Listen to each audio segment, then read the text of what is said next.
कोटिया कांग्रेस के प्रवक्ता मेरे साथ मौजूद हैं। राजेश कोटिया साहब, आपके ऊपर सीधा सीधा आरोप लग गए। दो उदाहरण उन्होंने दिए। एक तो तारिक अनवर साहब का उदाहरण दिया। उन्होंने कहा कि भाई मुझे अगर विरोध करना होगा तो मैं संसद में इसका विरोध करूंगा। अभी सड़क पर उतरने की स्थिति नहीं आई है। दूसरी चीज, उन्होंने कहा कि मसूद साहब आज जंतर मंतर पर पहुंच गए, जमात में शामिल हो गए। जमात में शामिल होकर उन्होंने विरोध किया। कांग्रेस है कहां? कांग्रेस तय कर पा रही है कि वो कहां है? हम तो अपनी जगह पे सही है। तारिक अनवर जी का वो पर्सनल व्यू होगा। हम तो मानते हैं कि ये प्राइम मिनिस्टर से जीता ही है एंटी मुस्लिम कर करके। अगर आपने उसके 7 दौरों का जो पीएम के इस पे हुआ, ऐसा फालतू प्राइम मिनिस्टर जिसने प्राइम मिनिस्टर की स्तर को गिराया हो। आप राजेश भाई, फालतू प्राइम मिनिस्टर कहना ये उचित नहीं है। प्राइम मिनिस्टर देश का होता है, किसी दल का नहीं होता। सॉरी, मैं आपको बीच में रोक रहा हूँ।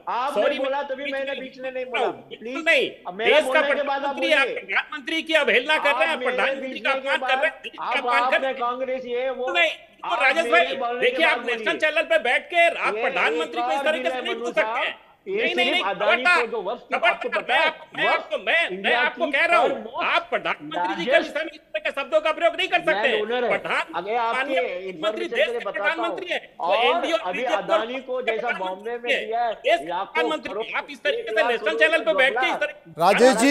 राजेश जी देखिए, राजेश जी, फजील साहब को भी बहुत सारी नीतियों पर, कारण प्रणाली पर आपत्ति है, लेकिन कम से कम भाषा की मर्यादा को बनाए रखिए। हम राजनेताओं के तौर पर यहां पर उस तरह से ना करें। आप हो सकता है कि बीजेपी की या बीजेपी की सरकार की नीतियों से सहमत नहीं हो, उनके नेताओं की कार्यप्रणालियों से सहमत नहीं हो, लेकिन फालतू शब्द कम से कम एक प्रधानमंत्री के लिए बेहतर नहीं है, इस्तेमाल नहीं होना चाहिए। मैं बोला कि अपनी जो एक गरिमा होती है प्राइम मिनिस्टर की, मनमोहन सिंह हमारे प्राइम मिनिस्टर थे, कभी उन्होंने इस लैंग्वेज को यूज किया था? आपके मंगलसूत्र लेंगे, इसमें बांटेंगे, उसमें बांटेंगे। तो ये दिल किसका है? मोदी गवर्नमेंट का। तो मंशा आपको वहां से पता लगता है कि पूरे 700 का जो ये था, हिंदू मुसलमान के सिवा और कुछ हुआ नहीं। ठीक है, अभी छावा पिक्चर आया था, लास्ट 40 मिनट उसमें चालू था, प्राइम मिनिस्टर गए, उधर भी किया, क्योंकि ये लोगों जो मेन मुद्दा होता है, 10 लाख करोड़ का लॉस हुआ है, उसको छुपाना है। तो ये करना है। अब मुसलमानों को परेशान कैसा करे? उनको पता है कि मुसलमान वोट नहीं करते हैं, और फिर उनके इंडस्ट्रियलिस्ट दोस्तों को कैसा इसका बेनिफिट मिले। अदानी को दे दिया, अभी सुप्रीम कोर्ट ने रुका दिया। उधर सही था ना, सुप्रीम कोर्ट ने हालांकि स्टे नहीं किया, बोला आगे नहीं जाना। अगर जो भी आगे जाते हो, सेकलिंग करके कंपनी को दिया था, सुप्रीम कोर्ट ने ये बोला जब तक हमारी बात नहीं सुनोगे हर चीज अलग रखा जाएगा और फिर हमारा उसमें ये होगा। तो इनका ये एक और है कि इतना बड़ा जो विशाल लैंड संपत्ति है वक्फ बोर्ड को, उसको किस तरह से हम उसमें घुसे और कैसा। ये एक मुस्लिम का कानून है, जो मुस्लिम लोग अपने धर्म के लिए उधर जाते हैं, वहां पे हिंदुओं भी कर सकते हैं, ऐसा नहीं कि हिंदू नहीं कर सकते, but basically meant for Muslims. और इसमें वक्फ प्रॉपर्टी में ज्यादा क्या है? दरगाह है, ये है, मस्जिद है, और ये सब रिलीजियस स्कूल भी है। अब वहां पे जाकर के उनको अमेंडमेंट ये लेके आना कि तुम उसका लैंड का लिस्ट बनाएंगे, उसका पेपर्स लेके आओ, 500,000 करो। जो डिस्ट्रिक्ट कलेक्टर होता है उसको इतना पावर देना, अभी सर्वे कमिश्नर के पास पावर है। अब यूपी में सबसे ज्यादा वर्क प्रॉपर्टीज है, और यूपी का आपको पता है ये अपना आका दिन करता क्या है वहां का सीएम। तो ये सिर्फ एक ट्रांसपेरेंसी लाने के लिए, एक दिखाने का है। सिर्फ एक ही मुद्दा है कि मुस्लिम जो हमको वोट नहीं करते उनको कैसा परेशान किया जाए, और हमारे दोस्त जो हमको पैसा देते इलेक्शन के टाइम, अदानी और अंबानी को, इस लैंड को। और राजेश जी एक चीज तो आपको माननी पड़ेगी, राजेश जी एक चीज तो आपको माननी पड़ेगी, आजादी के बाद से इस देश में जितनी भी राजनीतिक पार्टियां रही हैं, जितने भी राजनेता रहे हैं, वो इस बात का मूल्यांकन बहुत बेहतर तरीके से करते रहे कि कौन सा मतदाता उनको वोट दे रहा है, कौन से धर्म के लोग उनको वोट दे रहे हैं, कौन सा वर्ग उनको वोट दे रहा है, और वो उसी के इर्द गिर्द नीतियां भी बनाते हैं। इसी के इर्द गिर्द वो अपनी तैयारी भी रखते हैं और इसी के इर्द गिर्द वो नैरेटिव भी तय करते हैं। इससे कोई अछूता नहीं है, इससे कांग्रेस भी अछूती नहीं है, इससे एनसीपी भी अछूती नहीं है, इससे समाजवादी पार्टी अछूती नहीं है, इससे जेडीयू अछूती नहीं है, इससे आरजेडी अछूती नहीं है और इससे बीजेपी भी अछूती नहीं है। और चूंकि आपको जितने भी राजनीतिक दल हैं वो जनता के बीच जाकर चुनाव लड़ते हैं, चुनकर आते हैं, तो स्वाभाविक तौर पर जनता को जो बेहतर लगेगा, उनके जो मतदाता हैं उनको प्रभावित करने के लिए वो नीति रीति बनाएंगे और नीति रीति बनाते हुए उस पर काम भी करेंगे। इस पर आपत्ति क्या है? आप पिछले 7 साल से अडानी मुद्दा उठा रहे हैं, आप पिछले 7 साल से बेरोजगारी का मुद्दा उठा रहे हैं, आप पिछले 7 साल से महंगाई का मुद्दा उठा रहे हैं और आप हर चुनाव हारते जा रहे हैं। राजेश जी, बुरा मत मानिए, सुनिए, आप जनता की नब्ज को नहीं समझ पा रहे। सुन लीजिए, मेरी बात सुन लीजिए, मेरी बात सुन लीजिए, मेरी बात सुन लीजिए।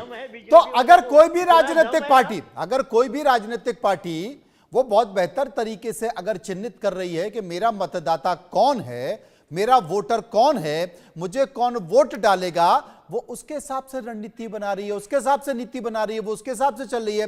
अजीत मेंदोला मेरे साथ मौजूद हैं, मैं सीधे उन्हीं के पास चलूंगा। मैं आपके पास आ रहा हूं, बहुत सारे मुद्दे हैं, एक मुद्दा नहीं है, बहुत सारे मुद्दे। अजीत मेंदोला मेरे साथ मुद्दे। अजीत साहब, वक्फ बिल को लेकर हंगामा मचा हुआ है, जंतर मंतर पर आज विरोध प्रदर्शन हुआ है। आप इस अगर पूरे मुद्दे को देखा जाए, इस पूरे हो हंगामे को देखा जाए, इसके विरोध को देखा जाए, इसके समर्थन को देखा जाए, तो इसका मूल्यांकन आप कैसे करेंगे? मैं थोड़ा हैरान हूं कि ये किस बात का धरना प्रदर्शन है, मैं समझ नहीं पा रहा हूं जी। बिल पार्लियामेंट में है, पारित होगा, उसको लेकर एक संसदीय कमेटी बनी, उसने पूरा विश्लेषण करा, देश भर के दौरे करे, एक रिपोर्ट तैयार करी, सबसे सलाह मशवरा किया गया। देखो क्या है कि ये जो वक्फ बोर्ड का जो बिल है ना, ये एक बहुत बड़ा मुद्दा है, ये छोटा मोटा मुद्दा नहीं है। इसको जो मैं अभी सुन रहा था, कुछ साथी लोग जो भी बोल रहे थे, देखिए हमारे देश की राजनीति में किस तरीके से वोटों के खातिर कई चीजों को छेड़ा ही नहीं गया। ये जमीन कैसे मिली, कहां से मिली, इसके बारे में आप पहले पता करें। ये जमीन एक दान कर दी जाती थी लाखों करोड़, इसमें हम तमाम तरह की चीजें खोल दी जाती थी और अब वो जमीन कर इतना ज्यादा कब्जा हो चुका है देश के कई जगहों में, कई राज्यों में, कि कई गरीब, जैसे मैं केरल में देखिए, ईसाइयों की जमीनें, जो ईसाई समुदाय के लोग हैं उनकी जमीन तक पे कब्जा हो रखा है। वो एक तरीके से एक माहौल बना दिया जाता था, एक वक्फ बोर्ड की जमीन है। अब पता तो चलना चाहिए भैया, 1000 गज की जमीन है तो किसकी है, इसका आखिर क्या यूज है, क्या हो रहा है, तमाम तरह के जमीनों में क्या क्या चीजें खुल रही हैं, उसका क्या देश के लिए, देश हित में कुछ अच्छा हो रहा है। मेरा पहला सवाल तो यही है। हाँ, अगर देश हित में उस वक्फ बोर्ड की जमीन में कुछ अच्छा हो रहा है तो किसी को ऐतराज नहीं होना चाहिए, लेकिन ऐसा हो नहीं रहा है, ऐसा हो नहीं रहा है। अगर भारत सरकार, अब कांग्रेस कहे कि भाई मोदी जी और बीजेपी मुसलमान विरोधी है इसलिए अब वो इस तरह के काम करने, ये काम तो कांग्रेस को बहुत पहले करना चाहिए। कांग्रेस ने विवादास्पद मुद्दों को कभी छेड़ा ही नहीं। जब अयोध्या में राम मंदिर का मामला रहा हो, अनुच्छेद 370 का कश्मीर का मसला रहा हो, आज कांग्रेस फंस क्यों गई? कांग्रेस इसलिए फंस गई है, कांग्रेस अभी भी ये नहीं समझ पा रही है कि देश की राजनीति, देखिए इस देश में मुसलमानों ने, अंग्रेजों ने राज किया और 70 साल धर्मनिरपेक्ष, जो कहते थे कि हम धर्मनिरपेक्ष ताकतें हैं, उन्होंने राज किया। उस धर्मनिरपेक्ष ताकतों का काम ये होता था कि भाई आप हिंदू मुस्लिम की बात करो। आप देखिए 2014 के बाद क्यों नहीं कांग्रेस पार्टी रोजा इफ्तार बना रही है? कोई ना कोई तो बात होगी, वरना पहले रोजा इफ्तार पार्टी को लेकर इतना कंपटीशन होता था रमजान के महीने में कि कभी दीपावली के लिए नहीं करा गया, कभी होली के लिए नहीं करा गया कि भाई ये दीपावली मनाई जानी चाहिए। मैं वो नहीं कह रहा, मैं एक पत्रकार होने के नाते मैं कह रहा हूं कि आपने करा क्या? अगर आपने जो करा है, जो बोया है, काटोगे तो वही फिर अब बीजेपी भी जानती है कि भाई अगर आप जातिवाद की राजनीति करोगे, हिंदुओं को जात की, क्योंकि देखिए जाति की राजनीति भी 2024 के लोकसभा चुनाव में तो कहीं ना कहीं बीजेपी भी अब उस काट को लाएगी सामने। अनुच्छेद 370 लाई, अयोध्या में क्या कहते हैं मंदिर बना, अब ये वक्फ बोर्ड भी अपने आप में बहुत बड़ा मुद्दा है इस देश के अंदर। अगर कांग्रेस समय रहते सारे मुद्दों को पहले सुलझा लेती, आज कांग्रेस को दिक्कत नहीं आती। अब कांग्रेस की कर्नाटक की सरकार देखिए, कांग्रेस को दिख नहीं रहा क्या? कांग्रेस को चलाने वाले, विपक्ष को देखने वाले को दिख नहीं रहा है कि देश का मूड क्या है इस समय। देश ये सुनने को तैयार नहीं है कि भाई आप हिंदुत्व को या हिंदू को इग्नोर करो, नहीं कर सकते आप आज के दिन में। राजेश जी, आप समझ रहे हैं क्या कह रहे हैं? अजीत मेंदोला क्या कह रहे हैं? अजीत मेंदोला ये कह रहे हैं कि बीजेपी ने आपको दीवार से लगा दिया है और आप समझने को तैयार नहीं है। कर्नाटक में कांग्रेस की सरकार 4% ठेके पे आरक्षण देने का घोषणा कर रही है। बिहार का चुनाव सिर पे है, बीजेपी फिर किस पिच पे खेलेगी? बीजेपी हिंदुत्व के पिच पे खेलेगी। बिहार का चुनाव मुद्दा बनेगा कर्नाटक जैसे फैसलों का, वक्फ बोर्ड जैसे फैसलों के लिए जो आंदोलन हो रहा है, ये तमाम तरह की बयानबाजी हो रही है, ये सब मुद्दे आप बीजेपी को ताकत दे रहा है विपक्ष। नहीं, मेंदोला साहब आपने एक बहुत अच्छी बात कही कि जो जमीन दान में मिली है, ये जो जमीन दान में मिली है, ये जमीन मिल गई है, तो वक्फ बोर्ड की जो जमीन है, ऐसा ही मुझे लगता है कि जो मंदिरों को जमीन है, उनके जो ट्रस्ट को जान में दी गई, उनकी भी इस तरह से समीक्षा होनी चाहिए, उनकी भी जांच होनी चाहिए। नहीं होनी चाहिए ना, हम मना कर रहे हैं कि नहीं होनी चाहिए, लेकिन आप पहले उसका तुलनात्मक अध्ययन तो करें। तुलनात्मक अध्ययन तो करें, देखें कि मतलब किसने किस हिसाब से क्यों दी गई वक्फ बोर्ड को जमीन। भाई वो वक्फ बोर्ड की जमीन जिस समय इसको बांटा गया, वो उस वक्त ये माना गया कि भाई मुसलमान कमजोर हैं, उनको दे दीजिए, गरीब गुरबे हैं, वो करके दे दीजिए। आपका सोचना गलत है, आप थोड़ा सा करेक्ट कर लीजिए। व्हाट्सएप ज्ञान से आप बोल रहे हैं, उनको पढ़ा लिखा के नौकरी वक्फ कराने बोर्ड ने किसी ने जमीन नहीं दी, किसी की भी जमीन नहीं है। आपको गलत फहमी है। आप सुबह सुबह जो व्हाट्सएप आता है ना, उसी में ज्यादा ज्ञान अपना बढ़ा लेते हैं। उसको जरा नेचुरल ज्ञान में आइए। मनु जी, मैं बता रहा हूं, थोड़ा इनको जानकारी कर लेने दीजिए। जब देश आजाद हुआ, 3 तरह की प्रॉपर्टी देश में आई।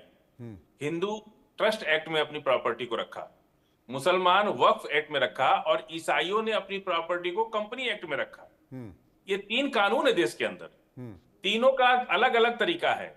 अब वक्फ की प्रॉपर्टी को ना तो बेची जा सकती है, ना ट्रांसफर की जा सकती है, ना मॉर्गेज की जा सकती है, ना लीज दी जा सकती है। ट्रस्ट की जमीन को बेचा भी जा सकता है, ट्रांसफर भी हो सकती है, मॉर्गेज भी हो सकती है। इसी के लिए बाबा लोग की हत्या हो रही है। कितने बाबा लोग क्यों मर जाते हैं? प्रॉपर्टी के विवाद के चलते। घमासान मचा हुआ है बाबाओं में। हाँ, कंपनी एक का देखिए, ईसाइयों की जमीन जो है बड़े प्राइम जगह पे आज भी खाली पड़ी है। क्यों खाली पड़ी है? क्योंकि उस पर कंपनी एक्ट लागू होता है। अब कंपनी एक्ट में बाकायदा एक प्रोविजन बहुत बड़ा होता है, उसमें तमाम कमेटियां होती हैं। उस पर अब लंबी बहस हो जाएगी, हमने सिर्फ समझा दिया। और किसी सरकार ने वक्फ को जमीन नहीं दी है, ये उन मुसलमानों की अपनी जमीन है जिन्होंने दान दिया है।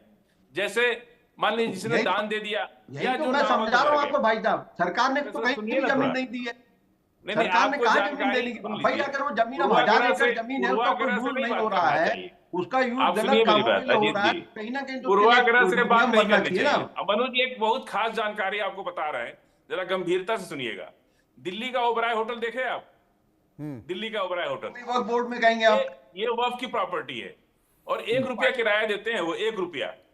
सुनिए, अरे मुकेश अंबानी का जो घर है अंटालिया, उस पर भी वक्फ ने दावा किया हुआ है कि ये भी हमारी जमीन है। दावा नहीं मनोज जी, उसको छोड़ दीजिए। देश के पार्लियामेंट में भी वक्फ बोर्ड ने कहा कि ये हमारी जमीन है। अच्छा, देश की संसद की भी जमीन आपकी है वक्फ बोर्ड की? सर, जो जमीन वक्फ को बाकायदा ओबराय होटल 1 रुपया किराया देता है। आप सोचिए कि ओबराय होटल वक्फ बोर्ड को 1 रुपया किराया देता है।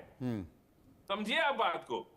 ये लूप हम लोग इस बात की लड़ाई लड़ रहे हैं कि जो इस तरह का बंदर बांट करके वक्फ की जमीनों को जो लोग कब्जा किए हैं, उसको बजाय छुड़ाने के आप वक्फ, इसीलिए कानून आ रहा है कि ओबराय होटल को 1 रुपया किराया ना देना पड़े, उसका मालिक हो जाए। बात समझिए, ओबराय होटल जैसे जाने कितनी प्रॉपर्टी है।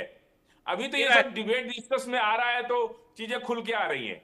ओबराय होटल, ऐसे बहुत उद्योगपतियों, मुकेश अंबानी का घर, ये सब वक्फ प्रॉपर्टी है, वो किराया दे रहे हैं। बाकायदा वक्फ बोर्ड के मेंबर्स ने धोखेबाजी करके बेच दिया मुकेश अंबानी को, और उसका केस चल रहा है बॉम्बे हाईकोर्ट में। तो मैं वही तो बोल रहा हूं फजील साहब, वही तो है कि वक्फ बोर्ड के जो सदस्य रहे या वक्फ बोर्ड के जो अध्यक्ष रहे हैं, उन्होंने जोड़ तोड़ कर उन्होंने धोखे